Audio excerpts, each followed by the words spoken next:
মহিষ কমপক্ষে 2 বছরের হতে হবে আমাদের বাংলাদেশে। বলেন গরু মহিষ কমপক্ষে কয় বছর? এখন ওটের কমপক্ষে 5 বছর বয়স হতে হবে। বলেন ওট কমপক্ষে কয় বছর বয়স হবে?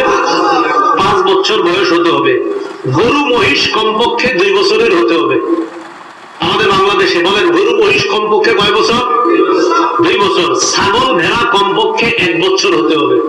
ওট কয় বছর? গরু কয় বছর? মহিষ, ছাগল, ভেড়া, দুম্বা 1 বছর কমপক্ষে হতে হবে। ভেড়া দুম্বা যদি 1 বছরের কম হয়, ভেড়া দুম্বা যদি 1 বছরের কম হয়, কিন্তু দেখতে এমন হৃষ্টপুষ্ট মনে হয় যেটারে দেখলে 1 বছরের মতো মনে হয়। ভেড়া দুম্বা 1 বছরের কম বয়স, কিন্তু দেখতে মনে হয় 1 বছরের মতো হৃষ্টপুষ্ট। কথা বুঝছেন নি? আচ্ছা আগে আবার বলেন, ভেড়া দুম্বা ছাগল সাধারণত নিয়ম কয় বছর হওয়া? তো ভেড়া দুম্বা এগুলা যদি এমন হয় 1 বছরের কম, দেখতে হৃষ্টপুষ্ট মনে হয় 1 বছরের মতো, এটার দ্বারাও কোরবানি করা যায়। বলেন এটার দ্বারা কোরবানি করা কি আছে? তবে কমপক্ষে 6 মাসের বেশি হতে হবে। এমনই না 4 মাস বয়স দেখতে 1 বছর, এরকম না, কমপক্ষে 6 এর বেশি হতে হবে। আল্লাহ কথাগুলা মনে রাখার তৌফিক দান করেন। কিছু কিছু বিষয় আপনারা এগুলা যদিও আপনারা এখান থেকে বলতেছি, কিন্তু আপনারা এগুলা মন দিয়ে যদি শোনেন আশা করি কথাগুলো মনে থাকবে। আপনাদেরকে একটু আগের থেকে জিজ্ঞাই, বলেন তো ধনী মানুষ একটা গরু কেনার পর হারায় গেছে, আরেকটা ফিরে আসছে, এখন সে কয়টা কোরবানি দেবে? গরিব মানুষ একটা কিনছে, কেনার পর চুরি হয়েছে, আমার আরেকটা কিনছে, কেনার পর আরেকটা ফিরে আসছে, 2টা, এখন কয়টা দিবে কোরবানি? 2টা। তো মাশাআল্লাহ, এগুলো মনে থাকবে না ইনশাআল্লাহ। ওট কয় বছর?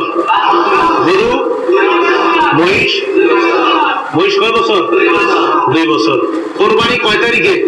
10, 11, 12 সূর্যাস্ত আগ পর্যন্ত। 12 তারিখ সূর্যাস্তে রাতে কোরবানি দেওয়া জায়েজ নেই। উত্তম কখন? দিনে দেওয়া। আচ্ছা কথাগুলো মনে রাখবেন। ওট, গরু, মহিষ, ছাগল, ভেড়া ও দুম্বা দ্বারা কোরবানি করা জায়েজ। বলেন ওট, বলেন সবাই ওট, গরু, মহিষ, ছাগল, ভেড়া, দুম্বা এগুলো দ্বারা কোরবানি করা কি আছে? জায়েজ আছে।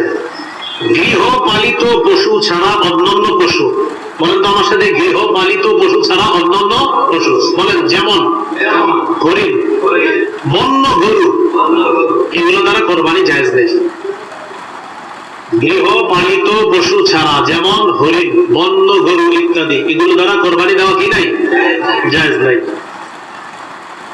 আল্লাহ, এখন কথা হলো কোরবানির ক্ষেত্রে নারী পুরুষ, নারী পুরুষ মানে গরু, গাভী, ছাগল, খাসি, যেই পশু দ্বারা কোরবানি করা যায় সেটা নর হোক নারী হোক, সেটা নর হোক নারী হোক, যেই পশু দ্বারা কোরবানি করা যায় এটা নর হোক নারী হোক, এটা দ্বারা কোরবানি করা যায়।